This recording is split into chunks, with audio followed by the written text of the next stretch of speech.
Hello everyone, welcome to Sipika Social Science classes. So dear students, today we are going to discuss our last topic that is about forms of power sharing.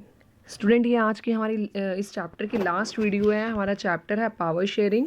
Power sharing में हमने chapter start किया था अपने दो cases के साथ, Belgium और श्रीलंका, जिसका हमने एथनिक कॉम्पोजिशंस भी पढ़े हैं।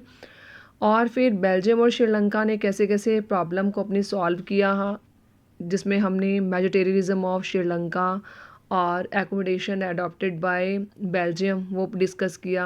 उसके बाद हमने टॉपिक डिस्कस किया था why is power sharing desirable, जिसमें हमने प्रूडेंशियल और मॉरल रीज़न डिस्कस किए थे।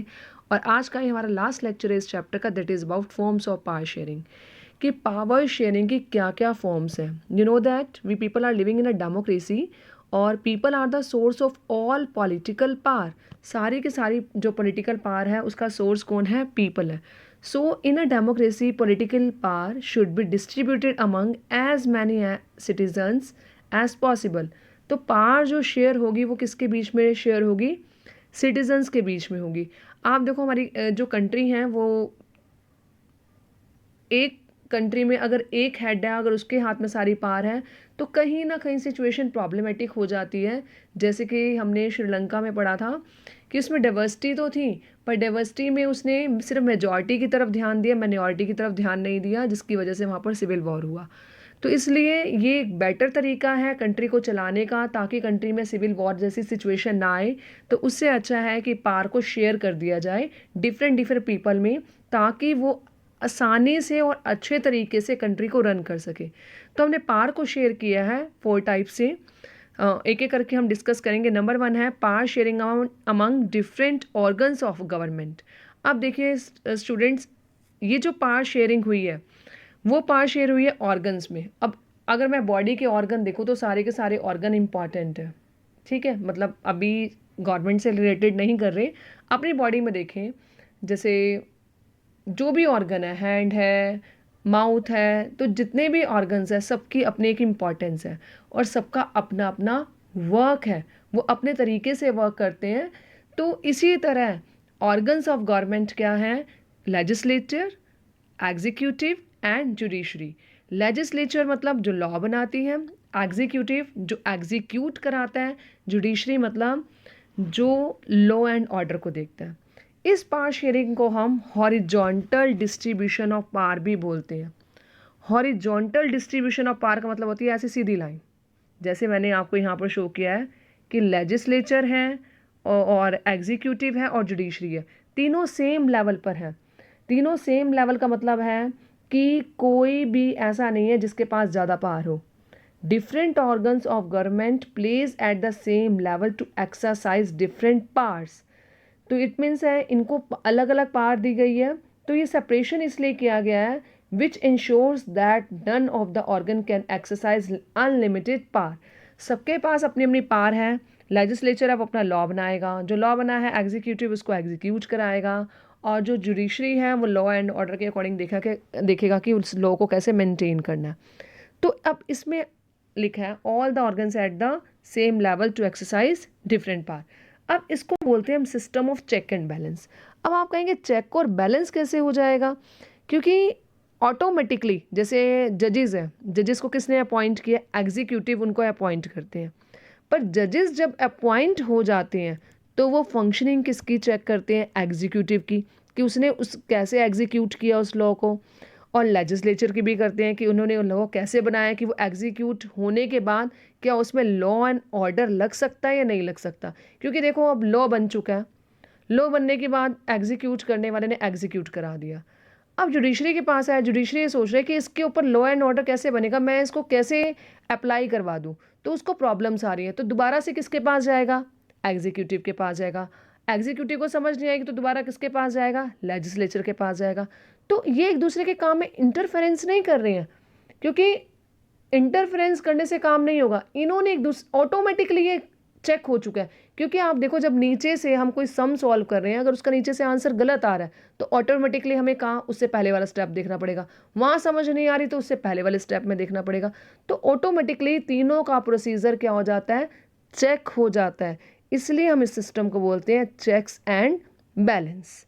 तो स्टूडेंट्स ये हमारा फर्स्ट था power sharing among different organs of government, जिसमें हमने लेजिस्लेचर, एग्जीक्यूटिव और जुडिशरी के बारे में डिस्कस किया। और आपने इसको इसी डायग्राम की फॉर्म में बनाना है, क्योंकि इससे पता चल जाएगा कि हॉरिजॉन्टल डिस्ट्रीब्यूशन ऑफ पावर है, जिसमें सबके पास अपनी अपनी पावर है, अपनी अपनी अनलिमिटेड पावर है।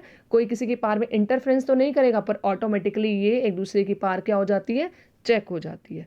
अब हमारा दूसरा टॉपिक है, मीन्स दूसरा पॉइंट है इसका, power sharing on different levels of government. अब लेवल्स आ गया तो एक बड़ा होगा, एक छोटा होगा, लेवल्स में तो यही आएगा। ऑर्गन्स में मैंने आपको कह दिया था, ऑर्गन से याद रखना है आपने कि सारे ऑर्गन्स इंपॉर्टेंट है, तो उनको सेम लेवल पे रखेंगे, ठीक है। और power sharing among different levels of government है, तो कोई हाई लेवल पे होगा तो कोई लो पे होगा, और कोई इससे भी ज़्यादा लो हो सकता है। तो इसलिए इसको हम बोलते हैं वर्टिकल डिस्ट्रीब्यूशन ऑफ पावर।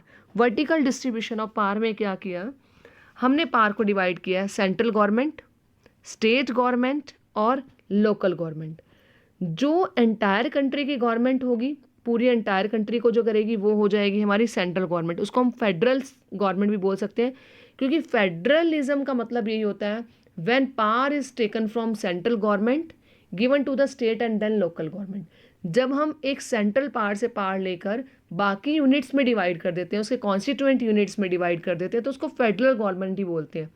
तो सेंट्रल गवर्नमेंट हो गई जो सेंट्रल लेवल पर वर्क करेगी। उसके बाद आ जाएगा जो किसी प्रोविंस से या किसी रीजनल लेवल पर बनाई गई है, उसको हम क्या बोलेंगे, स्टेट गवर्नमेंट। अब स्टेट गवर्नमेंट के बाद एक और डिवीज़न भी होती है जिसको हम बोलते हैं लोकल गवर्नमेंट, मतलब म्यूनसिपैलिटी हो गई, पंचायत हो गई। अब आप देखिए जो ये डिवीज़न ऑफ पावर है, सेंट्रल गवर्नमेंट, स्टेट गवर्नमेंट और लोकल गवर्नमेंट, ठीक है, इसमें हाईएस्ट अथॉरिटी से लोएस्ट अथॉरिटी की तरफ जाएगा, तो इसमें फेडरल डिवीज़न ऑफ पावर भी बोल सकते हैं। अब इसमें क्या है, सेंट्रल गवर्नमेंट स्टेट गवर्नमेंट की पावर को चेक कर सकती है, स्टेट गवर्नमेंट लोकल की पावर को चेक कर सकती है, पर लोकल स्टेट की पावर को चेक नहीं करेगी, क्योंकि लोकल जो है बॉडी वो स्टेट से नीचे लेवल पर आ रही है। अब आप देखिए बेल्जियम और श्रीलंका में, वहाँ भी फेडरलिज्म हुआ था या नहीं हुआ था। अब बेल्जियम ने तो अपनी पावर को डिवाइड किया कम्युनिटी गवर्नमेंट में, उसने जिस लैंग्वेज के जो लोग थे उसके अकॉर्डिंग रिप्रेजेंटेशन दिया, पर श्रीलंका ने वहाँ पर ऐसा कुछ नहीं किया था, उसने एक ही लैंग्वेज के लोगों को प्रेफरेंस दी, श्रीलंकन को। तो इसी वजह से प्रॉब्लम हुई थी। तो power sharing among different level of government कौन सी आ जाएंगे, सेंट्रल, स्टेट, लोकल, और इन सबको लेवल के अकॉर्डिंग एडजस्ट किया गया। ओके, तो हमारे 2 पॉइंट्स हो चुके हैं, ऑर्गन्स के अकॉर्डिंग और लेवल्स के अकॉर्डिंग। तो स्टूडेंट्स के पेपर में ये नहीं है कि इसी तरीके से आएगा, ये आपको हॉरिजॉन्टल डिस्ट्रीब्यूशन ऑफ पावर के अकॉर्डिंग भी आ सकता है, या हॉरिजॉन्टल वाले में आ जाएगा आपका सिस्टम ऑफ चेक और बैलेंस, कौन सा सिस्टम होता है एक्सप्लेन कीजिए, तो भी आपने ये एक्सप्लेन करना है। उसके बाद है power sharing among different levels of government, उसमें आप ये तीनों के बारे में बताएंगे, डिफरेंस भी आ सकता है इन दोनों का, मोस्ट इंपॉर्टेंट क्वेश्चन है ये। अब आगे है इसका थर्ड और फोर्थ। थर्ड में है power sharing among different social groups. Power is shared between social, linguistic and caste group. अब क्या होता है, पहले तो पावर हमने सेंट्रल, स्टेट और लोकल के अकॉर्डिंग डिवाइड कर दी।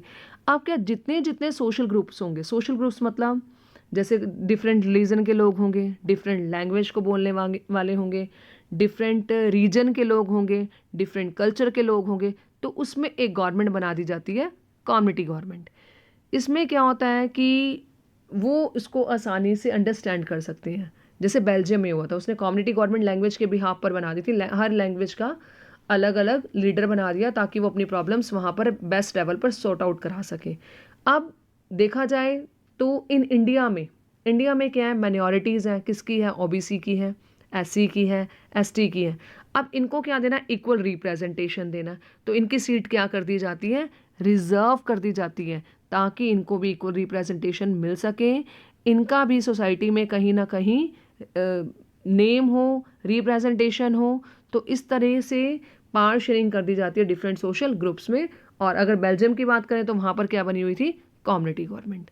तो सोशल ग्रुप्स मतलब कैसे याद रखेंगे आप, लैंग्वेज, कास्ट, रीजन, कल्चर, उसके बिहाफ पर जो ग्रुप्स डिवाइड किए जाते हैं उन सबको पावर दी जाती है, तो हो जाएगी power sharing among different social groups. Last हमारा है power sharing among different political parties, pressure groups and movements. Political parties तो सबको पता ही होगा, पॉलिटिकल पार्टीज़ कौन कौन सी हैं। क्या मुझे आप एक पॉलिटिकल पार्टी का नाम बता सकते हैं जो अभी चल रही है? तो स्टूडेंट्स आप मुझे मेरे कमेंट सेक्शन में बताएंगे कौन सी पॉलिटिकल पार्टी है जो अभी काम कर रही है, जिसको मेजॉरिटी में जिसने सीट्स जीती हुई हैं, उसको आप बताएंगे मेरे कमेंट सेक्शन में। ओके, तो पॉलिटिकल पार्टीज़ क्या करती हैं? Power sharing arrangements can also be seen in the way political parties. Different लोग इलेक्शंस कंटेस्ट करते हैं क्योंकि वो डिफरेंट पॉलिटिकल पार्टी से बिलोंग करते हैं। तो डेमोक्रेसी में क्या होता है? सिटीजन मस्ट हैव या citizen have the freedom to choose among various contenders of different political parties for power. अब वहाँ पर क्या है, हम जैसे लोग क्या करते हैं, बड़ी सारी पार्टीज़ हैं, उस पार्टीज़ में से जो कंटेंडर्स हमें पसंद है हम उसको चूज़ करते हैं, उसको जिताते हैं। इसलिए जिताते हैं ताकि वो हमारी कंट्री को रूल करे और कंट्री को हमारे अकॉर्डिंग चलाए। तो power is shared among different political parties that represent different ideologies and social groups. अब इसमें क्या है, इनकी अपनी अपनी आइडियोलॉजीज़ होती हैं, क्योंकि अगर इनकी आइडियोलॉजीज नहीं होगी, आइडियोलॉजीज मतलब होगा जैसे मान लो मैं किसी पार्टी से बिलोंग करती हूँ, दूसरा किसी और पार्टी से बिलोंग करता है, तो मेरा एक एजेंडा होगा कि मैं अपनी कंट्री को कैसे चलाऊंगी। तो मेरी आइडियोलॉजीज़ है। अगर मेरी कंट्री को चलाने का तरीका आपको पसंद आएगा तभी आप मुझे वोट देंगे, तभी आप मुझे जिताएंगे। अगर मेरी आइडियोलॉजी आपको अच्छी नहीं लग रही तो आप मुझे वोट नहीं देंगे। तो आइडियोलॉजी से ही हमें पता चलता है कि हमने कौन सी पार्टी को चूज़ करना है, हमने कौन से कंटेंडर को जिताना है। तो आइडियोलॉजीज़ हैं, तो उसकी वजह से ही लोगों को हेल्प मिलती है अपना लीडर चूज़ करने में। अब इस तरीके से क्या कॉलिजन गवर्नमेंट भी बनती है। कॉलिजन गवर्नमेंट क्या होती है? जैसे मान लो एक पार्टी को सीट्स नहीं मिली, ठीक है, सीट्स नहीं मिली हैं, जैसे 273 सीट्स चाहिए तो पर वो 273 सीट्स नहीं मिली हैं, तो वो क्या करेगी? गठबंधन में सरकार बनाएगी। गठबंधन मतलब दो पार्टीज़ इलेक्शंस के बाद जिसको कम कम सीट्स मिली है, मान लो मेजॉरिटी में नहीं आई, तो दो पार्टीज इलेक्शन के बाद आपस में ज्वाइन कर लेंगी ताकि हमें हाफ से ज़्यादा सीट्स दोनों को मिलाकर मिल जाए। ठीक है, तो वो कोलिजन गवर्नमेंट बन जाती है। उसमें दो सरकारें, दो लीडर्स जो होते हैं डिफरेंट पार्टी से बिलोंग करते हैं, वो मिलकर सरकार बनाते हैं, तो कोलिजन गवर्नमेंट बन जाती है। अब जैसे डिफरेंट इंटरेस्ट ग्रुप्स हो गए, traders, businessman, industrialist, farmers and workers, ये भी डिसीजन मेकिंग को इन्फ्लुएंस करते हैं, मूवमेंट्स चलाते हैं। अगर इनको अपनी कोई बात मनवानी है तो ये रैलीज़ वगैरह निकालते हैं, रैलीज़ में ही अपनी बात को रखते हैं और गवर्नमेंट के डिसीज़न को कहीं ना कहीं इन्फ्लुएंस करने की कोशिश करते हैं। तो इनका भी मेजर रोल है गवर्नमेंटल पावर में, क्योंकि ये इसमें पार्टिसिपेट करते हैं। तो स्टूडेंट्स, आई होप आपको आज का जो टॉपिक था फॉर्म्स ऑफ पावर शेयरिंग वो क्लियर हो गया होगा। रिकॉल करते हैं हमने कौन कौन सी पावर शेयरिंग की है। हमने करी है power sharing among different organs of government, power sharing among different levels of government, और among different social groups and among different political parties, pressure groups and movements. तो स्टूडेंट्स, ये आज हमारा लास्ट का लेक्चर था। इसमें ये चैप्टर वेरी इंपॉर्टेंट है क्योंकि ये फर्स्ट चैप्टर है आपके सिविक्स का, और ये इसके कहीं ना कहीं कुछ ना कुछ हर चैप्टर से ये रिलेट करेगा। तो अगर आप ये चैप्टर नहीं डिस्कस करेंगे, नहीं लर्न करेंगे, और ये चैप्टर अगर आपको समझ नहीं आया, तो आगे वाले टॉपिक्स आपके लिए अंडरस्टैंड करना थोड़ा सा मुश्किल हो जाएगा। तो स्टूडेंट्स, आई होप आपको क्लियर हो गया होगा।